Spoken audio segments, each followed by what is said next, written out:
guys, welcome back to another episode of the Sheepdog Mindset. I'm Nick. I'm David.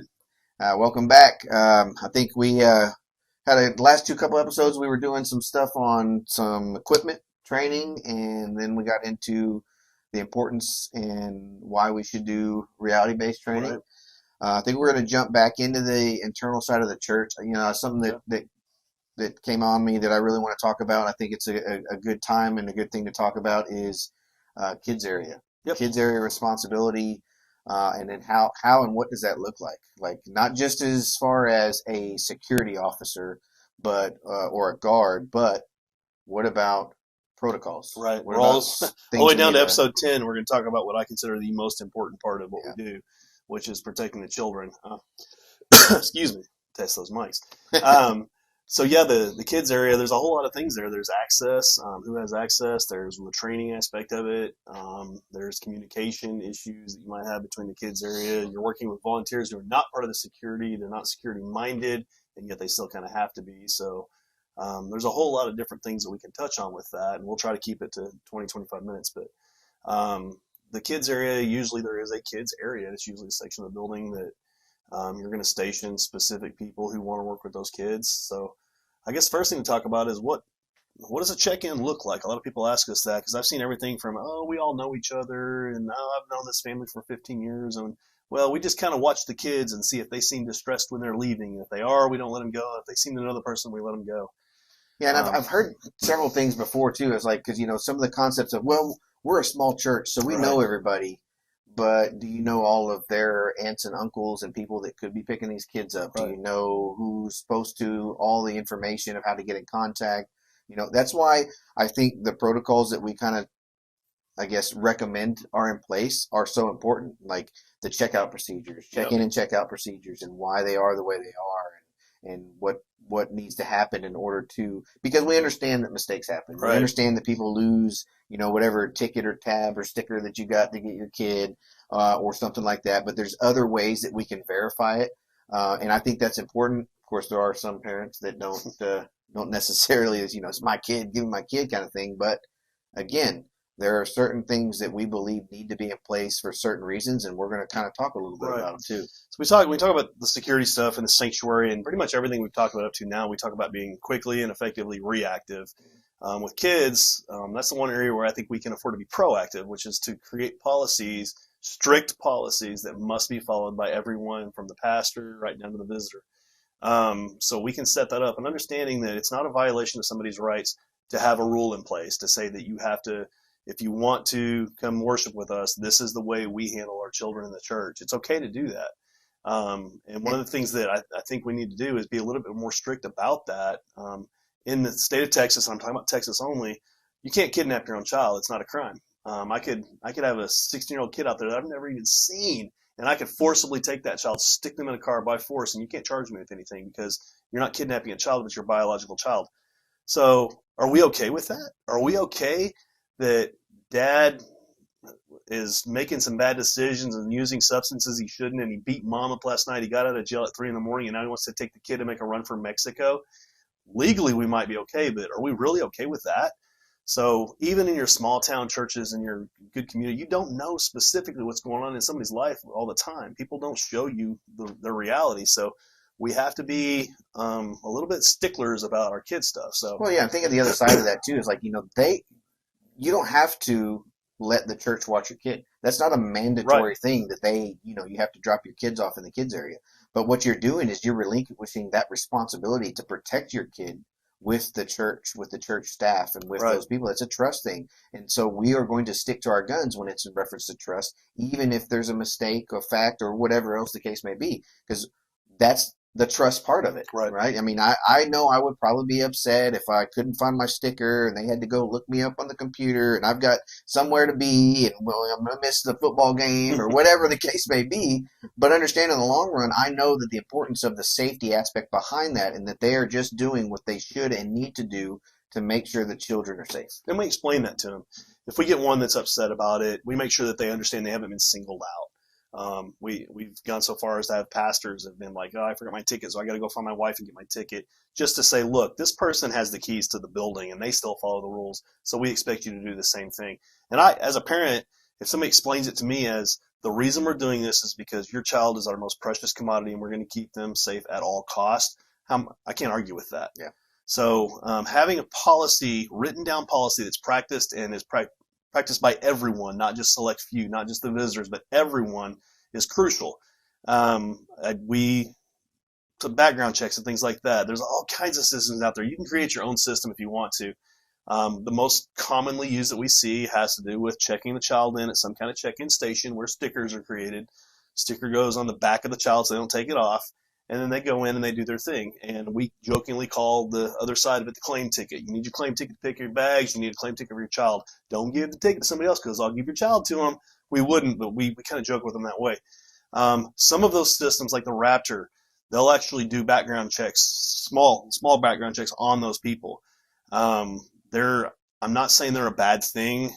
This is a stat from Greg Love with Ministry Safe out of Dallas, Texas, that somebody is not registered as a sex offender or a pedophile until they've had 251 victims. That's not to say don't use them, but I am saying don't rely on that alone. Don't say, well, the system said they're good, so just because the kid's terrified and pulling away from them, the system said they're good, so they must be good. That's just another tool for you to use. And stick to it pretty strictly. When it comes to the policies that a lot of our churches use, they'll go so far as to say, I understand maybe we do know you, maybe we don't, but you don't have this and we don't feel comfortable to release you. So let me get law enforcement over here. Now I know that law enforcement's not going to intervene, but usually just mentioning law enforcement, if they have ill intentions, they're going to take off. And we'll say, let's get law enforcement over here just to document that we're releasing this child to you. And we've done that. We've actually called law enforcement out.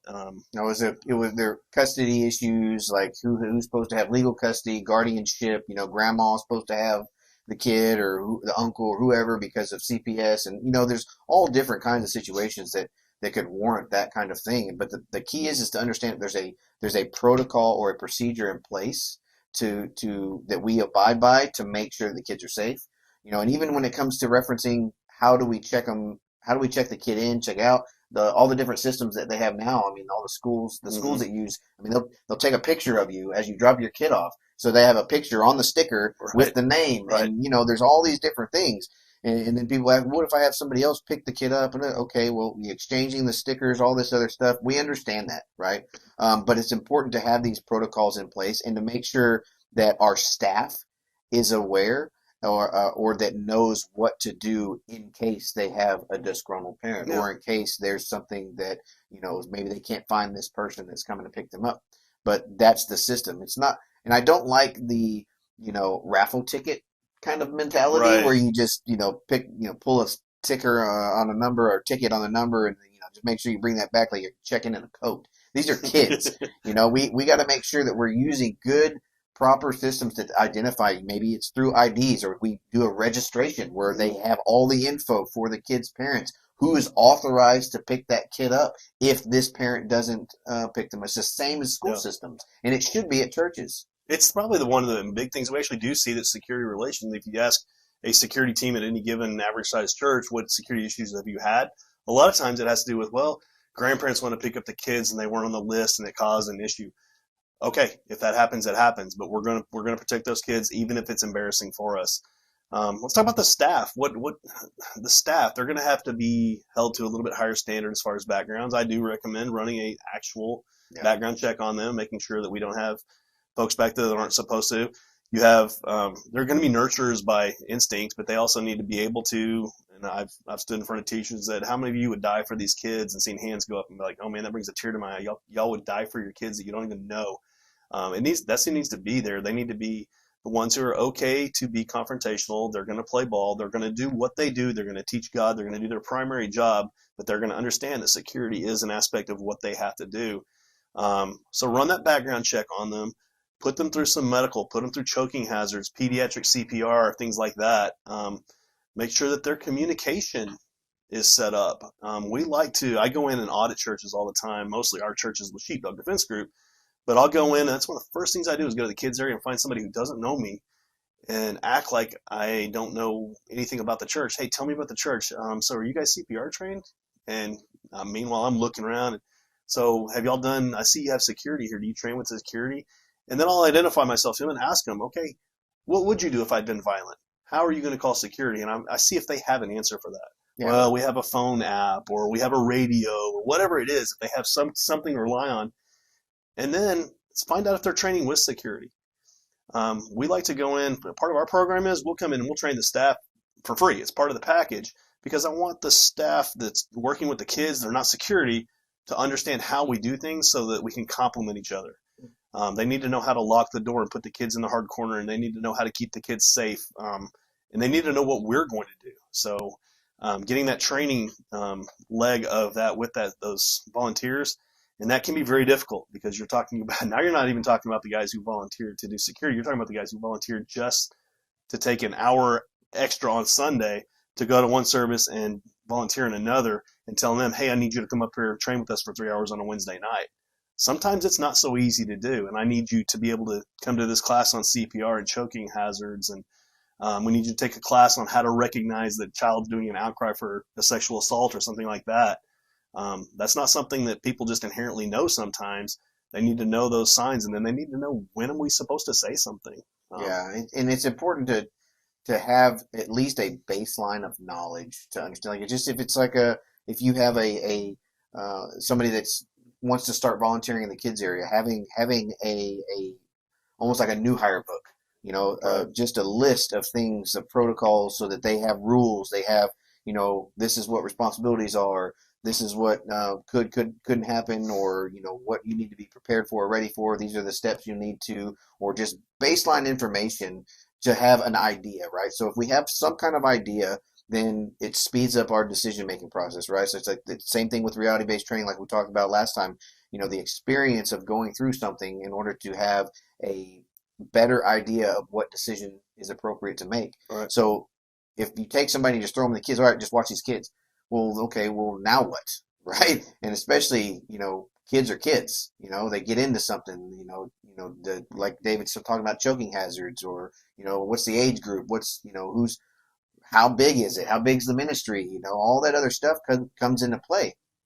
And then also talking about making sure that we have the right people for the kids, but also the right people for the church, because you can't have somebody that you can absolutely have somebody who's really good with kids, but kids only. Right. And then now you have parents, you have other teachers or people watching, or different age groups of kids. But then also being able to, like what David said, working in line with the security team, because we are big on, if you see something, say something. If it ain't nothing, okay, cool. No sweat off your back. But if you see something and you don't say anything, God gave us those inherent feelings to know if something's not right. Right. The little hair on your back of your neck, that's not intuition. Like, everybody gets that because something's not right.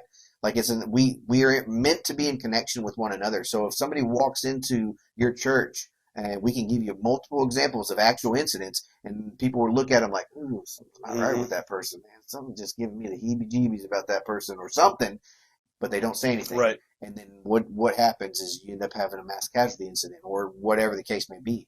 So important to train everybody up to speed with just the baseline of stuff.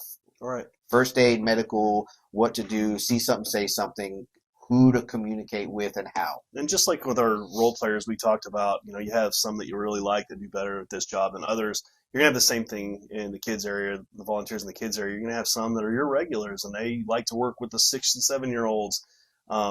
It's good to have the regulars in there, because they're the ones that are also going to recognize changes in behavior for children that are not normal. So that's a way for us to, sometimes, again, God puts us in a specific place at a specific time for a specific reason. It might be that you volunteering in the same area for 6 months in a row, working with the same kid, and all of a sudden you see a change in behavior, might be what saves that kid from a kidnapping or a sexual assault or something like that, or gets them replaced into a different home if that needs to happen. Another thing that you need to think about in your kids area, and again, I'm not going to write policy, but I'll recommend one for you, is when it comes to money and kids specifically, no less than 2 people ever in a classroom, and they should not be related. No husband and wife pairs, no mother-daughter, nobody who would be willing to lie on a witness stand for the person. Because, for one thing, if the church does have any money, or it appears to have money, your predators who are out there just looking for a buck are going to come in, and they're going to coach their kids to make an outcry, because the burden of proof is actually more of a civil issue. It's like it's on you. There will be big payouts on something that never happened. The other is the actual happening. It could actually happen. You might have a husband and wife where the husband is a pedophile and it's not documented. Only the wife and the husband know about it, and she doesn't want to raise these kids by herself. She'll lie for him, and that's hard to defend. So if you have a policy that says we're not going to have less than 2 people in a classroom with kids that are unrelated, that eliminates a lot of that stuff for you. So what happens in the instance when you have 2 classrooms and one's got 2 and one only has 1? Just put them together. Just have 3 teachers and have twice the size of a classroom. But and I've been to a lot of churches, and I've even been in some of our audits for our churches where I've come in and seen that. I'm like, that's a mother-daughter combination. I don't write policy, but that's not a good idea, or especially a husband and wife combination. That's not a great idea. If they both want to serve, have them serve in 2 separate rooms. And we're not saying that this is, this is a problem, or, that you just can't do that at all because people are people and they're bad or what. We're not saying that at all. But what we're doing is the whole purpose for this is to watch out for the church, is to watch out for the people in the church, right? And you may have, just like in any other profession, job, whatever else you have bad apples, right? Sometimes evil sneaks in, or maybe sneaks into that one person that one time, or whatever the case may be. So we have to make sure that we are putting things in place to make it safe, but also to help with protecting the liability of the church and everything in it. That means the people included, that means the people involved, right? Even if they're innocent, have no idea what's going on, but because they were in the same area, they get drug into it, or something else. I don't know. I mean, it's just, we're playing off of, different table-topping scenarios to go feed off our other, right? But these are things to talk about and have discussions, but it's also to have discussions. So those of you that are the decision makers in your church that are higher up have to have these discussions and conversations to where, okay, who do we put, what are our standards for people we're going to put in this in the child's area? What are the rules? What are the policies? What are the regulations that we need to make sure we abide by, not only to make it a safe environment, but also to protect us as a church? Right. Because ultimately, if one major lawsuit or lie, I should say, in lawsuits and the way that this world has gone with some of the manipulation, the church could be done. Yeah, it's definitely worse if it's true. But even that lie, that manipulation, and I'm not gonna name names on this, and this is not a church that was affiliated with us at the time, but an outcry was made against a head pastor. And what does that do to the reputation of that church? And this is a big church. 800 people disappeared the next week. They didn't want to be associated with that anymore, and it grossly changed the next 5 or 6 years. Well, what happened in that case is 8 months, a year down the road, the child who made the outcry said, I was mad at my parents. I made the whole thing up. It never happened. Not talking down on the press. Maybe I am, but do you think that made headlines? No, that made page 6. Nobody cared. So people who the damage was already done. Yeah, the damage was done.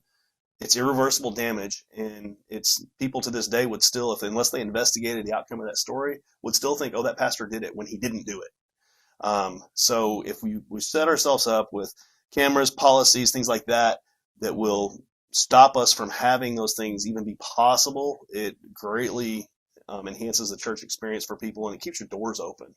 And think about it this way, folks. I mean, we're not talking about, the church is this, and all this could happen, but think about your job. Think about law enforcement. Think about anywhere. Like, you don't go, as a boss to an employee, and you're a male, the employee is a female. You always have a witness in there to talk about, hey, I'm sorry, we're going to have to let you go, or, hey, your performance is lacking, and vice versa, whether it be because of sex or because of just witness in general. You want to have people in there that are third parties to make it neutral, to make it to where you are taking some of the liability of somebody maybe finding an opportunity to create for themselves financially or whatever else the case may be. And I know it sucks that we have to talk like that. We have to think that way, but we're realists. This is the world we live in, and we try to think of every possible thing that we need to do to protect our churches, our church facilities, our people in the church. Yeah, policy is usually there to protect your bottom line, but in this case, it's also there to protect those kids, because a lot of times these outcries are not real, but everyone will be treated as if it is, and a lot of them are actually real. and we have to do what we need to do to keep them safe. Not, and I know we're kind of beating a dead horse on the child predator thing, but that's the thing that we've seen happen. We've seen that happen several times. Between that, there's custody issues, all that stuff. Custody would be number two. Yeah, we've talked about staff. We've talked about check-in procedures, having a way to do that. Like, what about physical security or mechanical security when it comes to that? For me, and I know we both were breachers, the door is crucial. What type of door do you have? And a lot of these places will have a swinging top half door, which those are fine as long as it has a good way to lock it. I kind of look at my churches the same way I look at schools. When I do an assessment on a school, the church, Sunday school time, I kind of look at it the same way. My best practices is keep the door shut and locked. Anybody who needs to have access to that needs to have a key, and it needs to just be kept locked. But it doesn't need to be locked to a point where you can't see what's going on inside. So we have these little privacy slivers of windows and things like that where somebody from outside can see into the room, which keeps us honest, but it gives us more physical security in case of a violent encounter. We like to teach our employees or volunteers, we like to teach them how to barricade to buy us just a few seconds. The way we run with Sheepdog Defense Group is direct to threat, where we deal with those seconds between when the incident happens and when law enforcement gets there, 120, 180 seconds before somebody gets there. We're the ones that stop the violence in that time. So we tell them just buy us 10, 15 seconds. We're on the way, but we need that time. So get your volunteers to work on physically barricading a door, getting the kids into a hard corner area, as ballistically sound as you can. And it's hard to talk about this because everybody's layout's so different. We usually say 90 off the door. You want to make sure that you're out of the doorway, out of the fatal funnel, but you also the locking mechanisms. There's all kinds of technology out there to make that easier also. And then depending on what kind of doors you have, I know some churches they have a hallway that's their kids' hallway, and then they have an exterior set of doors. Those exterior set of doors are magnet open, but they're always locked. So all they got to do is push them closed, and now they're locked. At least another barrier before the kids' rooms, and then having a post of security also. That's a great place for security. A huge deal, and one of the main places that we actually have a post. Especially for Sheepdog. Michael Smith, we just got off the phone with him, Venture Church, they all have that. They have that check into the kids area spot, and that's what's great about having that is that's where you can set policy. You can say, if you don't have any kids, you don't need to be going past this door. You don't need to even look at the kids area unless you have kids. And sometimes we'll even have them take the kids back. A lot of times at pickup time, the parents are going to go back there and get the kids. But a lot of times our volunteers will even take them back until the church service is over. Direction of flow. You can set the traffic flow. This is where people come in. This is where they leave. Both of the churches I just mentioned do that. And they've got really good setups at both of those as well. The physical locking mechanism up there at front, those magnetic locks, they're not 100%. They're not foolproof by any means. You put a hard shoulder on it, you're going to break it. But what did you just do? You bought yourself those seconds that you need. You made it not such an easy, soft target. So those are great if your building is laid out where you can have a outer and then a secondary security setup. That's great. And then talking about locked versus unlocked, open versus closed, just getting to active shooter stats. The majority of people that come across that are in a mass shooter or casualty situation, that bad guy, if you will, they don't waste time with trying to finagle with locks and locked doors. I think statistically, the most that they've done is put a couple rounds through the door and move on to the next. So if we can at least create locked or barricaded doors and platforms, a lot of times those will they'll just be passed by and moved on to give even more time or to save more lives. Right. And I think it's important though that we have those buffers or those kind of outer and inner buffers and security for the kids area as well as the church, because those are what we call God's children, man. We got to protect the kids, man. That if anything, they're the least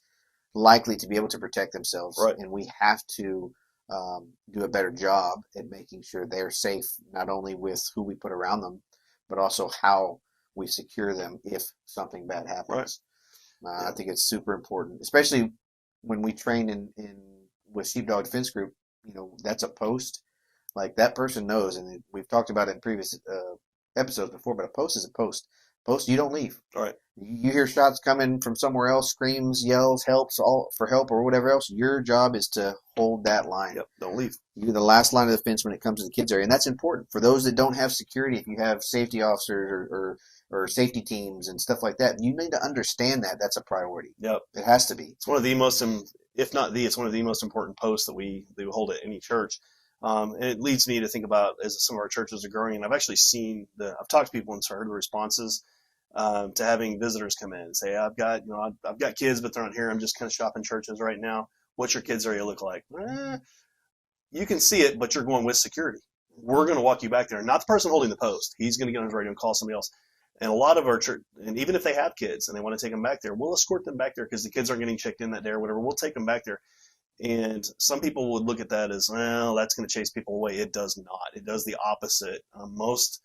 Most modern younger families that grow at church see us taking the extra step and they appreciate it, and they will choose your church because of how seriously you take the protection 100%. of their kids. I've had them tell me face to face that I'm so impressed with how serious you are about my kids' safety. I do feel like I can go in and worship and have them in a different building or a different room and that they're going to be safe. Yeah. So I like to use that. I hate to use it as a selling point or call it that, but that's what it is. Use your security and your policies and things as a selling point to bring new people into your church to become members of your church. Yeah, because especially right now in the world today and everything else, the number one concern that people have is security, security for the safety of their families and themselves. But they still want to be a part of a church family and a community and a place, a safe place to worship and continue to grow and continue to ask for healing. Right. If anything, man, we need that more than ever. I think that's good for now. Again, we're just touching over from the outside in on the kids area, right? Just talking about checking in, checking out, why we need to do this, setting certain rules, regulations, protocols, physical and mechanical security, training for the teachers, vetting the types of people that we're going to allow to our, with our kids and to guide our kids. I mean, that's a huge deal too. So training them with security, get communication key out of the way. Absolutely. And that way everybody's on the same page. Yep. Everybody's on the same page. So, thanks for joining us again for another episode. I think next time we're going to probably try to get into a little bit more of the intel info and dissemination and stuff. Like, what do we do about if somebody says, hey, there's this guy to watch out for, or there's an actual threat on the church? How do we disseminate, and who do we disseminate the information to on protecting or preparing for it, right? Yeah, so we're seeing that every week now. That'll be a good topic. Especially right past the holidays too, man. All right. Hey, like always, keep training, keep fighting, keep working. You guys stay safe. See you next time. See ya.